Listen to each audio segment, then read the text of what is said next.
Muy buenos días, apreciadísimos hermanos y hermanas.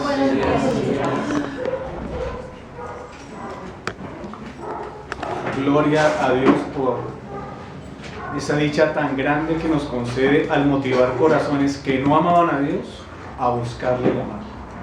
Y por eso ustedes y yo estamos aquí. Les invito a que oremos. Agradecidos contigo, Señor, por el don de la salvación, porque nos haces infinitamente gozosos, Padre. Nos das una paz inigualable y nos permite, Señor, ver el fruto de tu obra en nosotros en esta vida, a pesar de las debilidades y las aflicciones, a pesar de las pruebas y las tentaciones. Sigue inundando nuestros corazones, Padre, por medio de tu palabra. Robustece nuestra fe, madura nuestro carácter cristiano, Señor, y danos el poder, el anhelo y el denuedo para anunciar a otros este don maravilloso de la salvación que nos has ofrecido solamente por los méritos de Cristo Jesús, en quien oramos con acción de gracias. Amén. Bueno, hoy en día la luz es un privilegio con el cual nos hemos acostumbrado a vivir, porque la luz es uno de los grandes descubrimientos de la modernidad.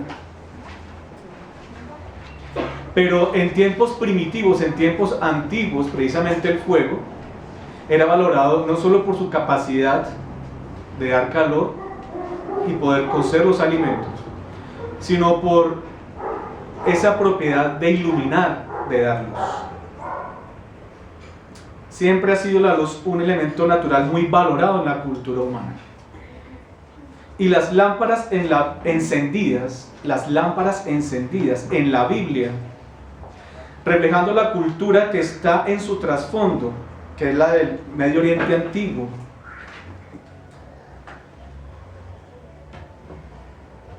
llamadas algunas veces luces o candiles, y el candelero incluido también, tenían gran valor y significado. Se consideraba muy necesario mantenerlas encendidas toda la noche. Se creía que esto era esencial para la salud, para la comodidad, para el bienestar, para gozar de cierto reposo y descanso en el ambiente en el cual se vivía. Un ambiente lúgubre y un ambiente iluminado constituían una muestra de cómo la vitalidad, la vivacidad estaba o no estaba presente en cierto lugar. Sabemos incluso hoy en día que un ambiente iluminado refleja más animosidad que un ambiente oscuro, ¿verdad? Y a partir de esa consideración, las lámparas encendidas en la cultura oriental llegaron a convertirse simbólicamente en expresión de plenitud en varios sentidos. Y la luz, a través de la historia de la humanidad, ha representado muchas cosas para el hombre. Por ejemplo, para expresar vivacidad y perpetuidad. La lámpara encendida expresaba que algo o alguien permanecía vivo y activo. Y por lo tanto, así en la Biblia, la lámpara encendida llegó a ser símbolo de perpetuidad, rescatando esa figura de que las lámparas debían estar encendidas toda la noche. Por el contrario, la lámpara apagada expresaba entonces el declive, la quiebra o un final funesto. La expresión lámpara apagada connotó el declive, la quiebra y el final poco grato. Una casa oscura reflejaba la ausencia definitiva de sus antiguos moradores. Como era costumbre tener las lámparas encendidas toda la noche, en nuestra cultura eso sería, bueno, como digamos la energía de un medio artificial, ¿verdad? Que de alguna forma explota un recurso natural tan importante como es el agua. No nos podemos dar el lujo de gastar energía. Pero en aquellos días, aunque era el aceite el combustible empleado para mantener las lámparas encendidas, pues no escatimaban en el gasto de aceite con tal de que ellos pudieran gozar de la luz de la lámpara toda la noche, de tal forma que cuando veían una casa con la luz apagada, pues inmediatamente entendían que sus antiguos moradores o ya no estaban, o que se había apagado el esplendor que alguna vez había reposado en ese lugar. En otro sentido, también las lámparas representaban un medio de transmisión y sostenimiento de la luminosidad. Un medio de transmisión y sostenimiento de la luminosidad. Las lámparas como tal llegaron a representar un excelente medio para comunicar y sostener continuamente la luz. Signo de un buen ambiente, de una buena disposición de los espacios, fueran externos o internos.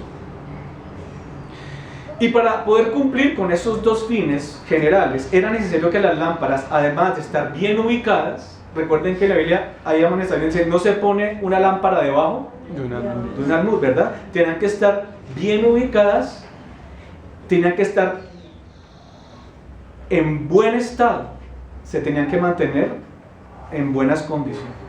Había lámparas deficientes. Y era un arte la fabricación de las lámparas. La arqueología ha descubierto diferentes tipos de vasijas y candeleros, todos diseñados con la finalidad de que la lámpara pudiese hacer su trabajo de la mejor manera.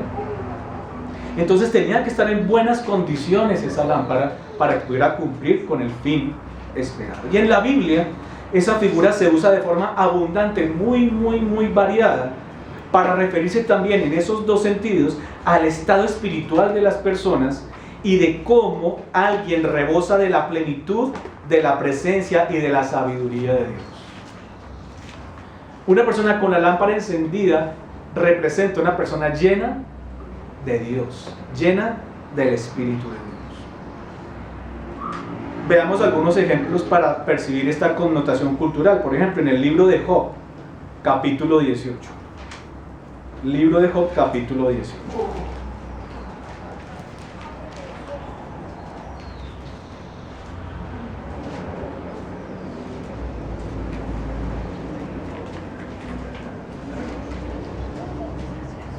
Versículos 6 y 7. O mejor, leamos desde el 5. Ciertamente la luz de los impíos será apagada. ¿Qué está connotando desde la cultura? Que ellos van a alcanzar ¿qué? Quiebra o un final nefasto, ¿verdad?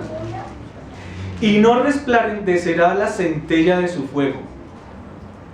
La luz se oscurecerá en su tienda y se apagará sobre él su lámpara. En el libro de los Proverbios, en el capítulo 20, estamos encontrándonos con el concepto a nivel cultural para entender el significado de esa metáfora. Proverbios capítulo 20, versículo 20. Al que maldice a su padre o a su madre, se le apagará su lámpara en oscuridad tenebrosa. ¿Qué está connotando entonces? Que a esa persona le va a sobrevenir quiebra o un final funesto.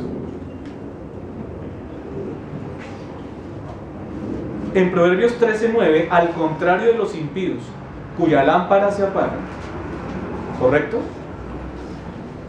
Dice, la luz de los justos se alegrará, mas se apagará la lámpara de los impíos.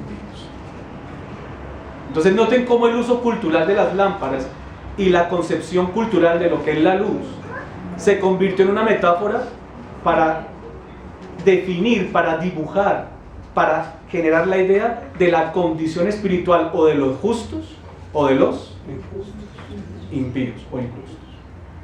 Yo recuerdo que en nuestra niñez había una tienda en el barrio que era muy significativa, era la tienda del señor Robles. Yo recuerdo que un nieto del señor Robles fue un admirador de mi hermanito, ¿cierto? Se llama Brian, hoy en día es médico, un muchacho muy juicioso. Jugábamos fútbol en la infancia. Don Robles era un costeño avejentado, grandote, se movía con lentitud, con voz arronzote, con sus gafas aquí. Un negro muy interesante. Lo queríamos mucho. Más aún, por ejemplo, yo que nunca conocí realmente a mis abuelos, yo conocí pues el papá de mi mamá de una forma muy esporádica, tal vez lo vi 2 o 3 veces, no vivía aquí en Bogotá. Y yo veía ahí la representación de ese abuelo y veía como, aunque él era un gruñoncito y junto con su esposa, era muy interesante, él fue la figura de abuelo con la que yo crecí, digámoslo así. Y la tienda de Don Robles tenía un encanto especial por ser el patriarca de esta familia costeña que vivía cruzando el parque de mi casa, los que han ido a mi casa. Allá al frente hay un parqueaderito, cruzando ahí, en ese lugar, estaba la tiendita de Don Robles.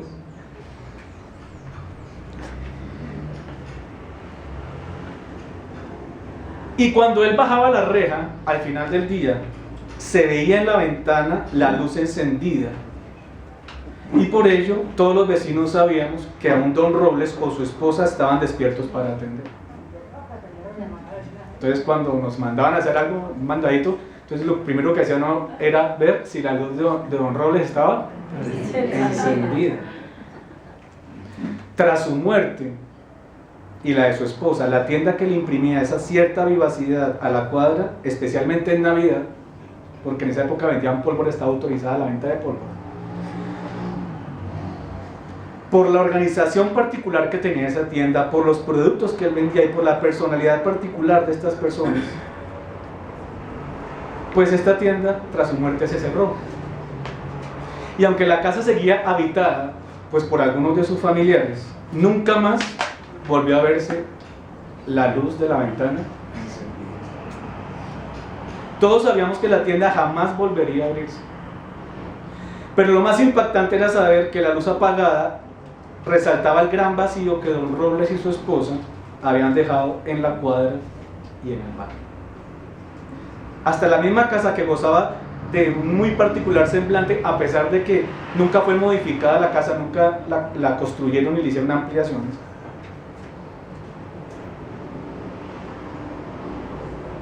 había perdido su semblante, había perdido su gracia. En el Evangelio de Mateo, en el texto que sigue a la enseñanza de los tesoros perpetuos en el cielo, que fue el sermón de hace 15 días sobre Mateo, después de ese texto sobre los tesoros que se pudren en la tierra, pero aquellos que permanecen en el cielo, viene una enseñanza basada en la metáfora de la lámpara, de la luz encendida.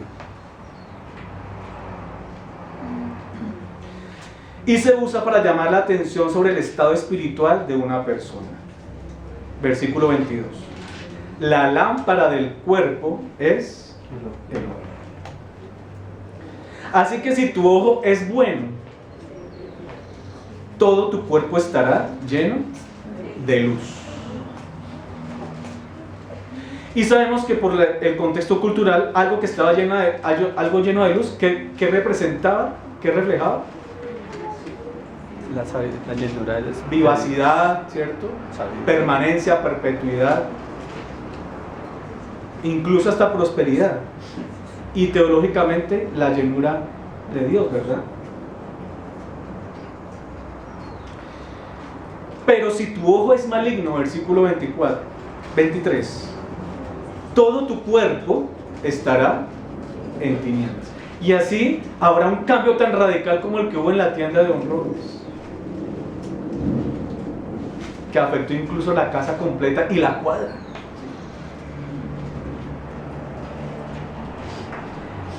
Así que si la luz que en ti hay es tinieblas, ¿cuántas no serán las mismas tinieblas? Y precisamente esto que el texto esté ubicado en una sección del Evangelio en donde se habla de las riquezas, de cómo debemos morir al afán por entregar nuestra vida para acumular riqueza, abandonando la mayor riqueza, que es el reino de Dios revelado en Cristo, hace que sea difícil la interpretación de este texto. La pregunta sería averiguar cómo funciona este texto que usa la metáfora de la lámpara. y la luz o la oscuridad. En una sección del Evangelio en donde se habla de relegar a un segundo plano las riquezas en este mundo para dedicarnos por entero a abrazar los tesoros celestiales que están revelados y que se nos han ofrecido en la persona de Cristo Jesús. ¿Cómo funcionará esta metáfora de Dios? ¿Qué relación tiene el texto de la lámpara con esta enseñanza general en el Evangelio de Mateo? Para entender este texto entonces y la función que tiene en esta sección y en el Evangelio y en toda la Biblia, es necesario ver cómo nos comunica tres características de la visión espiritual. El texto busca comunicarnos tres características de la visión espiritual. En primer lugar, que la visión espiritual es la lámpara del hombre. Ese va a ser nuestro primer punto. Que la visión espiritual es la lámpara del hombre. Eso está en Mateo 6, 22a. La lámpara del cuerpo es el ojo. La visión espiritual es la lámpara del hombre. En segundo lugar, veremos que una sana visión espiritual llena de luz al hombre. Una sana visión espiritual llena de luz al hombre. Eso está en el versículo 22 en su parte B. Si tu ojo es bueno, todo tu cuerpo estará lleno de luz. Y en tercer lugar, que una deficiente visión espiritual produce lo contrario, llena de tinieblas al hombre. Eso está en el versículo 23. Pero si tu ojo es maligno, todo tu cuerpo estará en tinieblas.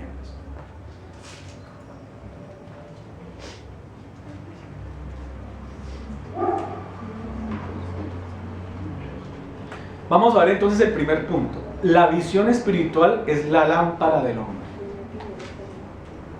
La visión espiritual es la lámpara del hombre. Lo primero que necesitamos observar en este texto es que el ojo es la lámpara y el cuerpo es la persona que se beneficia o se perjudica a causa de ello. El ojo es el órgano que percibe y sostiene el flujo continuo de la luz para iluminar el cuerpo. Es por esto que la lámpara del ojo es esencial para que la persona se vea iluminada y a la vez cuente con luz verdadera para andar en su camino. Es por eso, apreciados hermanos y hermanas, que el tema de la espiritualidad en nosotros no es un asunto secundario. Porque la visión espiritual es la lámpara del hombre. El hombre fue dotado con la capacidad de experimentar espiritualidad. Y de experimentar espiritualidad esencialmente teniendo comunión con Dios. Comprendiendo que nuestra vida en este mundo está para más que comer, trabajar y dormir. Casi que se podría decir que alguien que vive en este mundo sin ninguna vez en su vida preguntarse por Dios, sin ninguna vez en su vida dirigirse a su Creador y encomendarse a su Creador, no vivió. Es como si compráramos un celular con un plan con muchos beneficios y le incorporáramos muchas aplicaciones y solamente lo usáramos para ver la hora. Así es las personas cuando no tienen experiencia con Dios. No saben a qué han sido llamados cuando fueron creados. La espiritualidad no es un asunto secundario, es lo más importante en tu vida y en la mía. Porque tiene que ver con la comunión con Dios, con la posibilidad de conocer un Dios que es incomprensible, pero cognoscible, o sea que se puede conocer. No podemos abarcar todo el conocimiento de Dios, entender en nuestra mente todo lo que el ser de Dios es, pero sí a Dios en su infinita misericordia le plació dotarnos con una capacidad de conocerle realmente y de tener una verdadera comunión. Entonces, es por esa razón que la lámpara del ojo es esencial para un ser humano. Su condición espiritual es un asunto de primer orden. Y de un buen ojo espiritual depende que la persona en su interior pueda ser llena de Dios, pueda conocer a Dios, y no por el contrario vivir en tinieblas como sucedería si el ojo es maligno. Ahí la traducción más literal sería si la visión es imperfecta. Si el ojo, dice es maligno, el 23 dice si es imperfecto, si la visión es imperfecta. Y en el pensamiento judío se usaba el contraste entre el ojo malo y el ojo bueno para describir el contraste moral entre la codicia y planear sin ser esclavo de las riquezas, entre la generosidad y la honradez. Y muy probablemente en este texto del afán de las riquezas, en esta gran sección del afán de las riquezas, este texto se va encaminando en esa dirección. Muy probablemente Mateo con este texto aporta en la reprensión del afán por las riquezas y el llamado a atesorar el reino de Dios. Se debe hacer en la tierra la voluntad divina. Frente a nuestros ojos tiene que estar ese primer valor, esa primera preocupación. Ver, desprenderse de toda codicia, desprenderse de toda avaricia, de todo apego a las riquezas de este mundo, para poder tener la visión libre frente a la contemplación de Cristo. Y con esto no estamos diciendo que dejemos de trabajar, o que dejemos de ahorrar, o dejemos de hacer buenos negocios para sacar excelentes dividendos, no. Como lo explicamos en el último sermón sobre Mateo, se trata de quitar eso del centro de nuestras vidas para poner la mirada de Cristo como la preocupación y la tarea más sublime y la ocupación más urgente a la que nos tenemos que dedicar.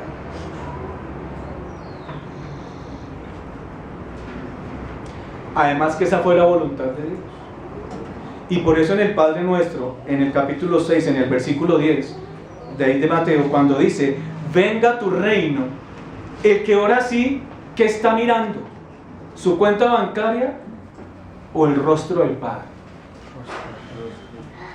Venga tu reino, hágase tu voluntad como en el cielo, así también en la tierra. En Mateo el binomio tierra y cielo se usa mucho para instalar muchas enseñanzas ahí. Entonces, por ejemplo, las riquezas, ¿dónde se hacen? En la tierra. Las que perecen. ¿Y las que permanecen? En el cielo. Esa es la teología narrativa de Mateo. Es el evangelio interpretado desde su propia teología. Hágase tu voluntad como en el cielo, así también en la tierra. ¿Y cuál es el anhelo del que ora allí? Venga tu reino. Venga tu reino. Esa es la visión correcta. Ese es el ojo que está en buenas condiciones. El que puede ver eso, el que puede entender eso y no le da miedo desprenderse de este mundo. No le da miedo dejar de ganar dinero un sábado o un domingo. No le da miedo. Porque su anhelo fundamental no es que se acreciente su cuenta bancaria, sino poder ver cómo el reino de Dios se consuma, se realiza en nosotros, en la iglesia y en el mundo.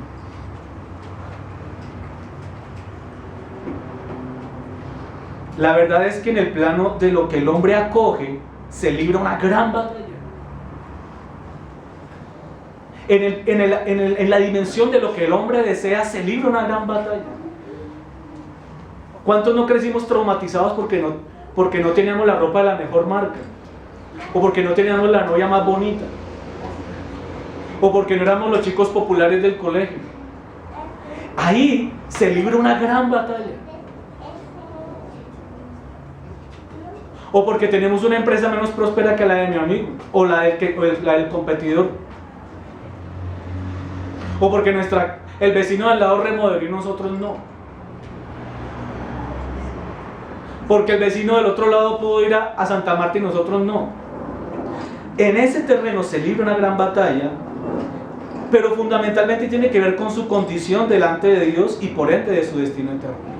Porque a la gente se le va la vida ambicionando esas cosas y se olvida que su necesidad más grande es que venga el reino a su vida. Por eso esta oración del Padre Nuestro no es una petición a que Dios actúe unilateralmente. En Mateo, esta es una oración en donde yo estoy pidiendo que yo encarne los valores del reino de Dios. Ustedes y yo somos los responsables de que ese reino venga, porque nosotros vivimos el reino, honramos el reino, proclamamos el reino y somos un ejemplo de qué es el reino de Dios. La iglesia es un ejemplo de lo que será en el último día el reino eterno de Dios. La iglesia es un oasis en medio de la historia oscura de la humanidad. La iglesia tiene ese privilegio. Usted, cuando está solo en algún lugar o en su habitación, cuando está de su familia o en su trabajo, usted es un indicio, un anticipo de lo que es la venida del reino a este mundo. ¿En función de qué una persona invierte su vida? ¿En función de qué? Lo que está en el versículo 24 del capítulo 6 viene en conexión con eso.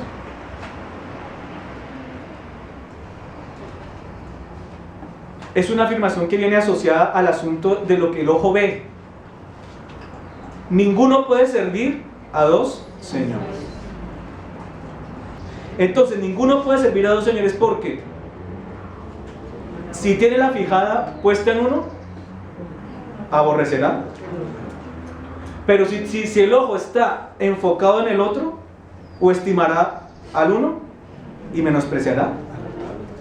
No es posible tener dos visiones en este mundo, dos focos. No hay ni siquiera una cámara que pueda tener dos focos. No podéis servir a Dios y al mismo tiempo a las riquezas.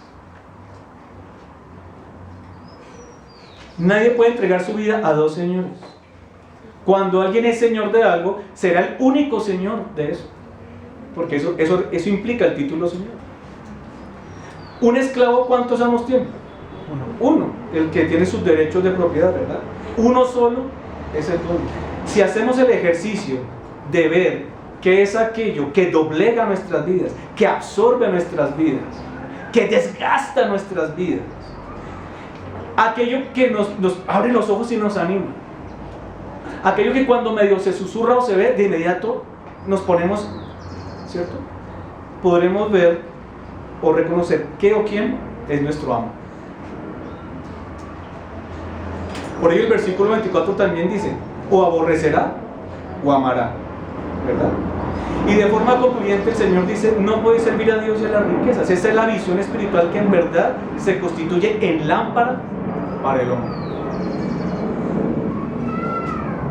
Y dice servir, es decir que esto se trata del servicio a Dios y de cómo la vida entera debe dedicarse a este extraordinario propósito.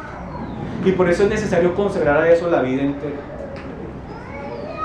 Y en el Evangelio de Mateo, ser discípulo de Jesucristo es la forma como la vida se dedica totalmente y para siempre al reino de Dios. Por eso empieza con las bienaventuranzas, propiamente la enseñanza, en donde dice que viendo la multitud, ¿verdad?, el Señor se acerca a los discípulos, abre su boca y comienza a enseñar. Esas bienaventuranzas son el instructivo de la vida del discípulo que ha decidido consagrar su vida entera a un solo amo, que es Cristo.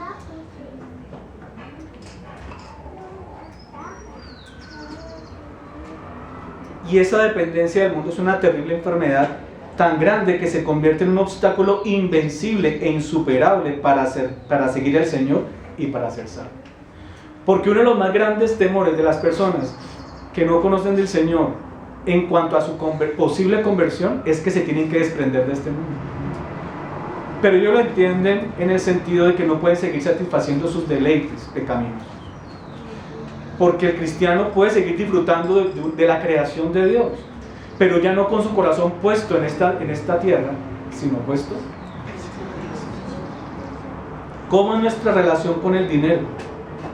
¿Cómo es nuestra relación con los honores que derivamos de la vida social? ¿Cómo los vemos? ¿Cómo el ojo percibe estas cosas? Porque la manera como el ojo percibe afecta de una u otra manera el cuerpo, es decir, la persona. ¿En qué estima les tenemos? ¿Cómo aparece frente a nuestros ojos? Y cuando se nos presenta el reino de Cristo delante de nuestros ojos, ¿cómo lo valoramos? De esta valoración dependen todas nuestras decisiones en la vida.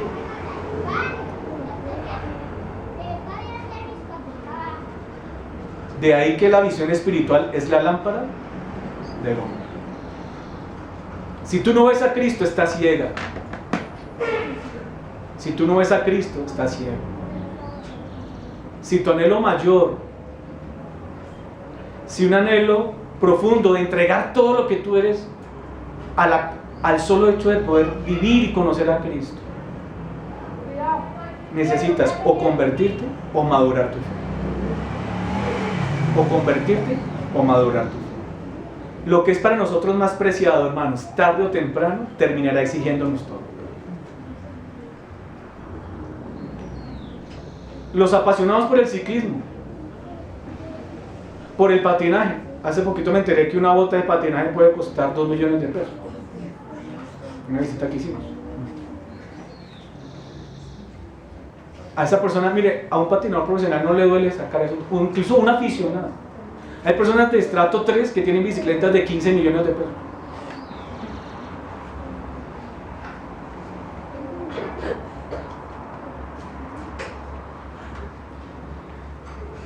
No es que sea malo tener estas cosas. Si nos permite Dios tener una bicicleta de 15 millones de pesos, gloria a Dios. Pero que si la tenemos no sea porque eso es nuestro Dios, ¿me comprende? Que no sea porque con eso yo estoy llenando mis vacíos existenciales, me siento realizado con mi bicicleta de 15 millones de pesos. Lo que nos realiza es tener a Cristo en el corazón. No es pecado ser rico y tener muchas cosas, siempre y cuando sepamos qué es el dinero a la luz de la Biblia y para qué es. Entonces, tarde o temprano, esto que amamos, esto que nos parece más preciado, terminará exigiéndonos todo. Miren, el amor ilícito de Herodes por Herodías, que era mujer de Felipe, su hermano, le llevó a convertirse en un asesino. Juan el Bautista le decía: no te es lícito tenerla. Y embriagado en su pasión, Herodías lo manipuló y primero hizo que Juan, pues, apreciándolo e incluso teniéndole miedo a la gente que tenía en alta estima a Juan, primero lo puso en la cárcel y después, por petición de Herodías, le cortó la cabeza. Tarde o temprano, eso que tú amas mucho, de forma esclavizante, que se convierte en idolatría, terminará exigiéndote. De alguna forma, te sentirás inclinado a darte por completo. Es inevitable. Miremos un pequeñísimo ejemplo, pero muy sustancioso, en el libro del Eclesiastés, que dice el capítulo 2, versículo 10. Voluntario o voluntario. Eclesiastés 2:10. No negué a mis ojos ninguna cosa que desearan, ni aparté mi corazón de placer alguno, porque mi corazón gozó de todo mi trabajo, y esta fue mi parte de toda mi faena. ¿Sí ven que la lámpara del cuerpo es el ojo? Y que debido a que el ojo se fijó en ¿qué? Todo lo que deseó, automáticamente el cuerpo se dio por entero a ¿qué? A satisfacerlo. Dice: no negué a mis ojos ninguna cosa que desearan, ni aparté mi corazón de placer alguno, porque el corazón está íntimamente relacionado con el ojo, porque el corazón es el órgano interior del hombre, ¿verdad? El centro del hombre. Porque mi corazón gozó de todo mi trabajo, y esta fue mi parte de toda mi faena. Comprobamos entonces lo que el Señor dice en el 6:21: donde esté vuestro tesoro, allí estará también vuestro corazón. Y qué importante es que el hombre entienda que en su vida es fundamental prestar atención a su visión espiritual. ¿Sí notan? De acuerdo a cómo percibimos espiritualmente el mundo, automáticamente se programa la vida. Automáticamente sentimos qué es ser feliz y qué es estar triste. Automáticamente sentimos si yo valgo o no valgo, porque me comparo con los demás. La lámpara del cuerpo es te señalará el camino, te decidirá qué deseas y qué no deseas, qué escoges y qué rechazas. con quién te casas o con quién no te casas. ¿Qué le enseñas a tus hijos o qué no le enseñas? ¿Qué les permites a tus hijos o qué no les permites? ¿Qué programas ves y cuáles no? ¿Qué música escuchas y cuál no? Porque en primer lugar, la lámpara, la visión espiritual es la lámpara del hombre. En segundo lugar, una sana visión espiritual llena de luz. Una sana visión espiritual llena de luz. Dice 6:22b. Así que si tu ojo es bueno, todo tu cuerpo estará lleno de luz.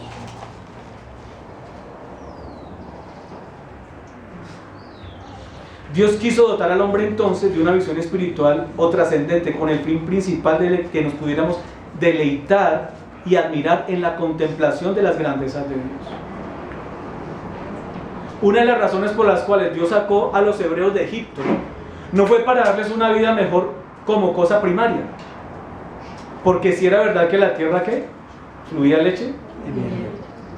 Pero el objetivo de ese éxodo no era la tierra prometida, era que en el desierto conocieran a Dios.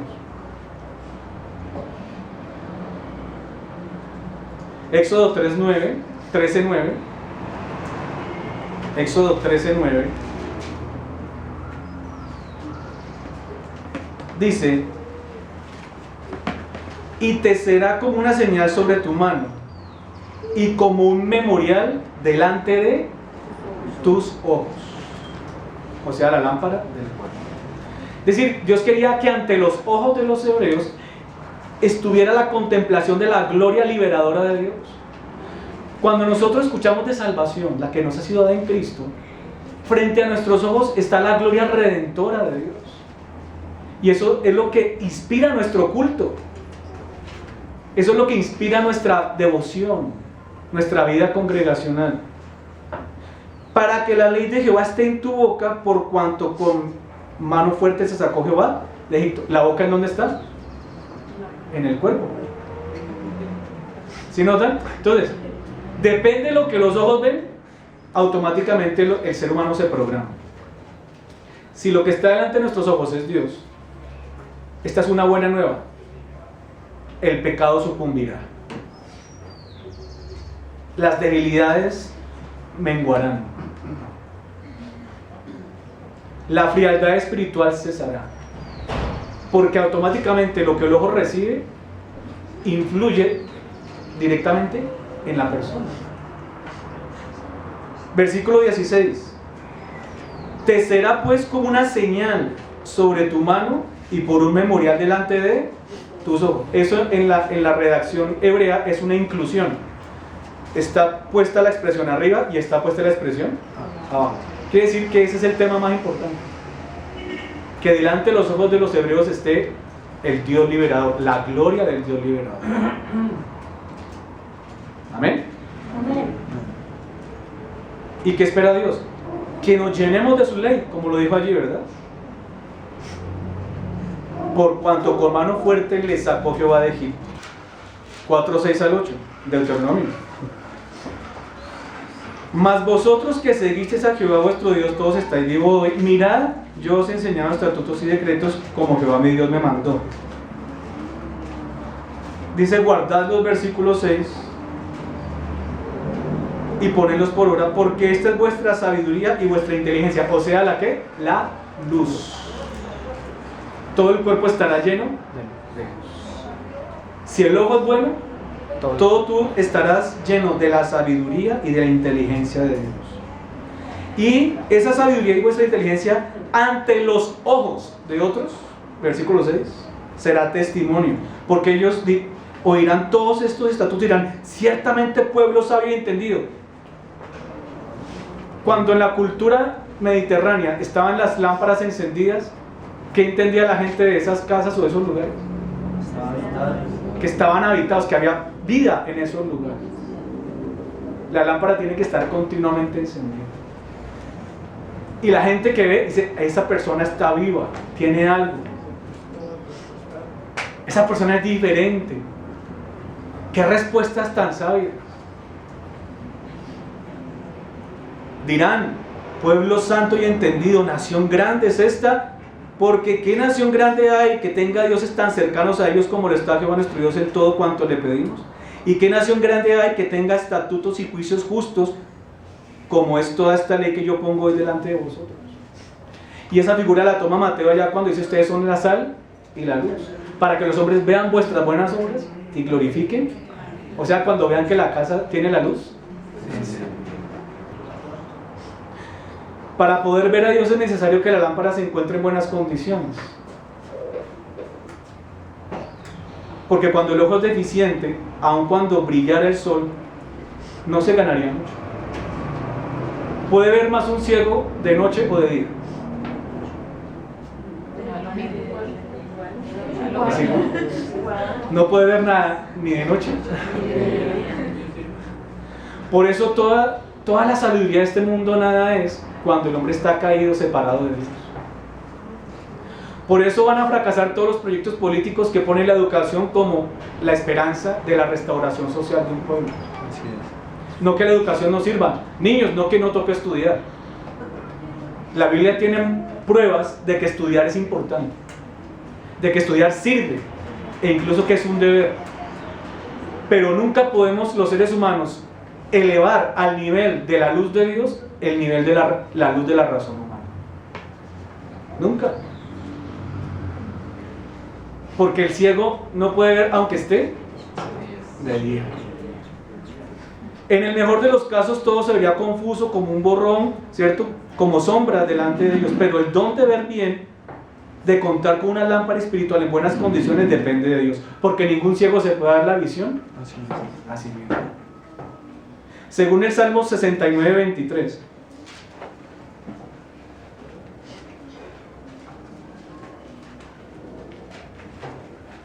Leyendo desde el 22: sea su convite delante de Dios por lazo, y lo que es para bien por tropiezo. Sean oscurecidos sus ojos para que no vean, y haz temblar continuamente sus lomos. Eso demuestra que Dios tiene el poder o de prender la lámpara, o de activar la lámpara, o de desactivarla. ¿Sí o no?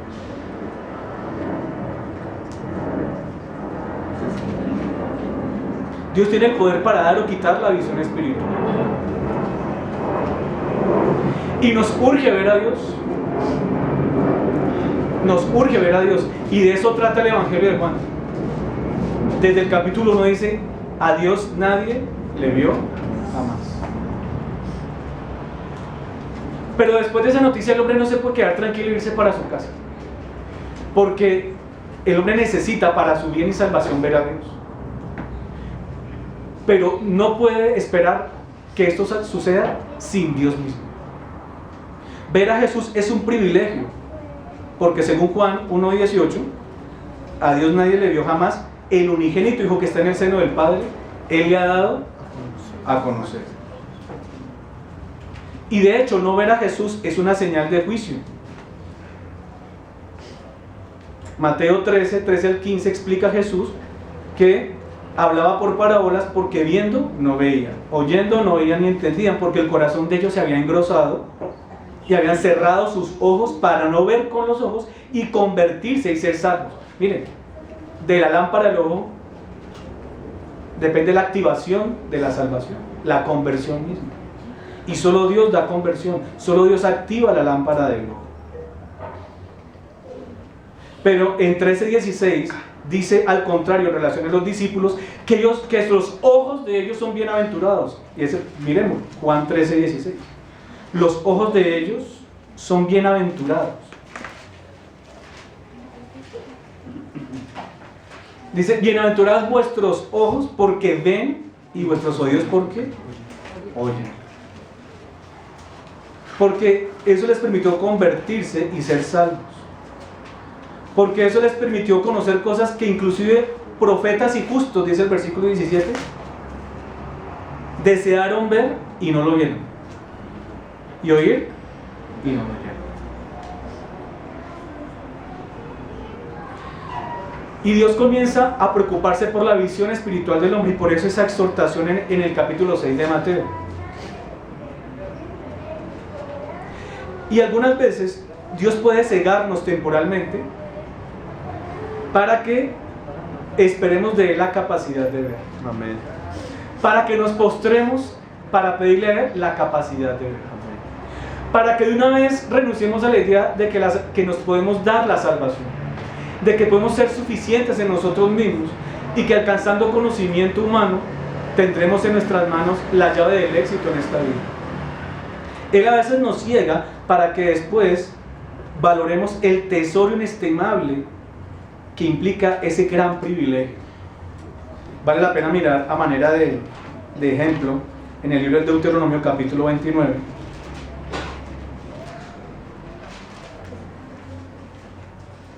Versículos 1 al 4. Deuteronomio 29, 1 al 4. Estas son las palabras del pacto que Jehová mandó a Moisés, que celebrase con los hijos de Israel en la tierra de Moab, además del pacto que concertó con ellos en Horeb.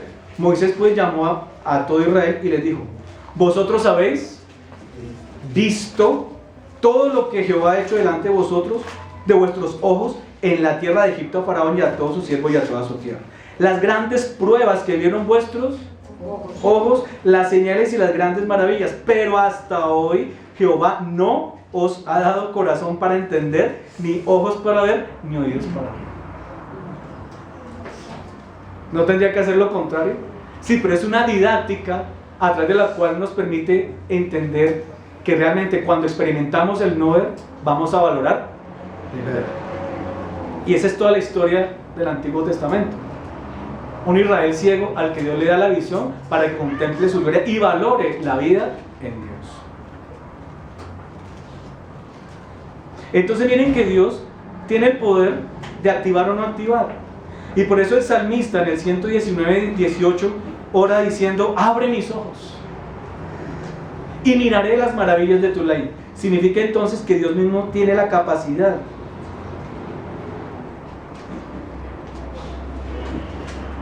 y viene de Él la capacidad de que podamos ver la luz de Cristo.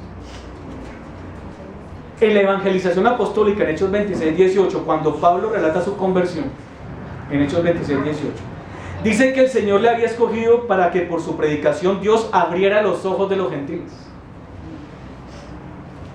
se convirtieran de las tinieblas a la luz. Miren que si no se han abierto los ojos, no se puede dar la conversión. La conversión no es del hombre. Si ustedes y yo nos convertimos, no fue una obra humana, fue porque Dios le plació abrirnos los ojos, restaurar la lámpara del cuerpo para que le pudiéramos contemplar, y de la potestad de Satanás a Dios, y para que recibieran por la fe que es en Cristo perdón de pecados. Por eso necesitamos aprender la Biblia, pasar tiempo con la Biblia, someternos a la exposición del Evangelio, porque se nos revela de forma más clara la imagen de un Dios que al tenerlo en nosotros, en nuestra mente y en nuestro corazón, de inmediato estimulará nuestro cuerpo, nuestras acciones, nuestras respuestas, nuestra fe. Necesitamos anhelar las cosas del Señor, que nuestros ojos desfallezcan por la salvación, por la palabra de su justicia. Dice ese mismo Salmo 119 en el 127: por eso he amado tus mandamientos más que el oro y más que oro muy puro. O sea, según el capítulo 6 de Mateo. Es el momento en el cual nos liberamos de la esclavitud a las riquezas de este mundo para contemplar la gloria de Dios. La visión espiritual sana, llena de luz al hombre. Quien vea a Cristo estará lleno de Cristo. Todo el hombre estará sano. Ayer en taller de Biblia veíamos el texto de Juan 4, en donde Jesús ofrece a la samaritana el agua que salta o brota para vida eterna. Cuando la mujer se conectó con el discurso de Jesús, cuando ya la lámpara de su cuerpo vio ese ofrecimiento, dijo: Señor, dame esa agua para que no tenga yo sed. Ahora, miren que cuando nos sintonizamos en la visión correcta, entonces no hay problema con las cosas materiales. No lo busquen. En el Salmo 145 dice: sostiene Jehová a todos los que caen y levanta a todos los oprimidos, los ojos de todos los que esperan en ti, y tú les das su comida a su tiempo. Abres tu mano y colmas de bendición a todo ser divino. Entonces, cuando se invierten esos valores, que son antivalores, recibimos realmente bendición. En tercer lugar, una deficiente visión espiritual llena de tinieblas al hombre. Una deficiente visión espiritual llena de tinieblas al hombre. En primer lugar, la visión espiritual es la lámpara del cuerpo. En segundo lugar, una visión espiritual sana, llena de luz al hombre. Y una visión espiritual deficiente, llena de tinieblas al hombre. Pero si tu ojo es maligno, todo tu cuerpo estará en tinieblas. Por eso no es conveniente que el ojo esté deficiente, que la visión espiritual esté atrofiada, porque de forma inevitable la persona quedará en oscuridad. La privación de Dios es oscuridad en la vida humana. El rechazo de Cristo es rechazar la luz.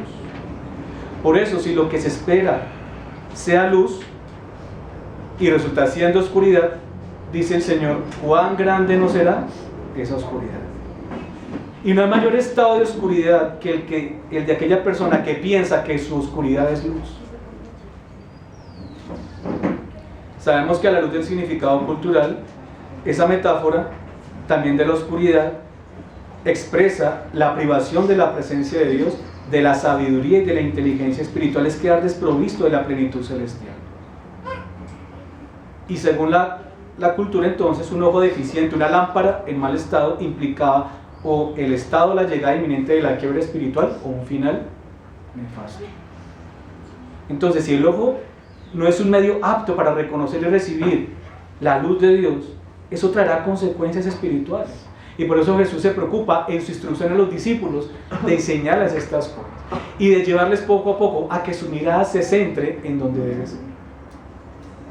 Es como si en clase, como les pasa a veces a los niños y a los adultos, están trabajando el tema, pero uno como que se le va la onda, o porque le habló el de al lado, o porque tiene una preocupación, o porque se distrajo con otra cosa y se perdió de lo fundamental.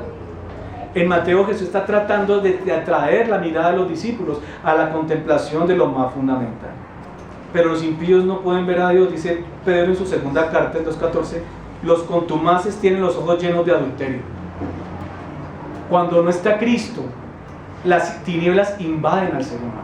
Y esa es la explicación por la cual este mundo está como está. Y aunque las personas se ufanen de sus títulos, de sus conquistas, realmente lo que los domina y lo que los llena es las tinieblas del pecado. No se sacian de pecar, dice Pedro, seducen a las almas inconstantes, tienen el corazón habituado a la codicia y son hijos de maldición. Juan en su primera carta, en 2:16, todo lo que hay en el mundo, los deseos de la carne, los deseos de los ojos y la vanagloria de la vida, no provienen del Padre, sino de Dios.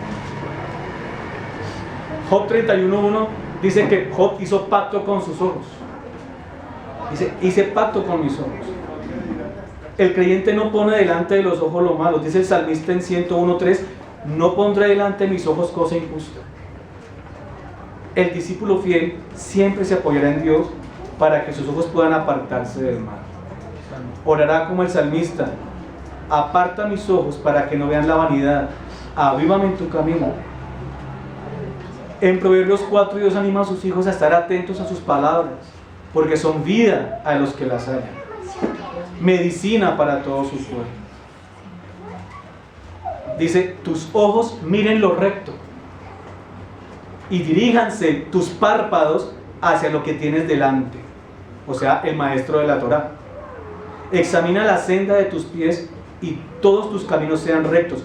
No te desvíes a la derecha ni a la izquierda, aparta tu pie del mal. En conclusión, entonces, buscar este mundo sin amar a Dios es perderse en las tinieblas. No atender el consejo de la ley de Dios es autocondenarse a la oscuridad. Eso es lo que está en juego, la posibilidad de ser llenos de la voluntad de Dios, de vivir bajo el señorío de Cristo. Y el señorío de Cristo es la forma como se realiza el reino en la tierra, particularmente en la iglesia y en los creyentes. Pero si lo que hay allí es tinieblas, ¿cuántas no serán las mismas tinieblas? Mientras que en el Salmo 36:1 dice que en la iniquidad de los impíos se evidencia que no hay temor de Dios, en Proverbios 23:26 Dios habla diciendo, dame, hijo mío, tu corazón, y miren tus ojos por mis caminos, Y eso es el temor de Dios, anhelar y tener a Cristo ante nuestros ojos. Y por eso el ojo espiritual constituye para nuestra salvación y formación espiritual la lámpara que ilumina con la luz de Cristo todo nuestro ser creyente. Es la única luz que vence las tinieblas de la oscuridad, de la incredulidad, del pecado. Y por eso quiera Dios o darnos la capacidad de ver o madurar nuestra capacidad de ver. Porque la lámpara es la visión espiritual, es la lámpara del cuerpo. Porque una buena visión espiritual llena de luz al hombre, y porque una deficiente visión espiritual llena de tinieblas. Pongámonos en pie y vamos al Evangelio de Juan, capítulo 8, versículo 12. Juan 8:12.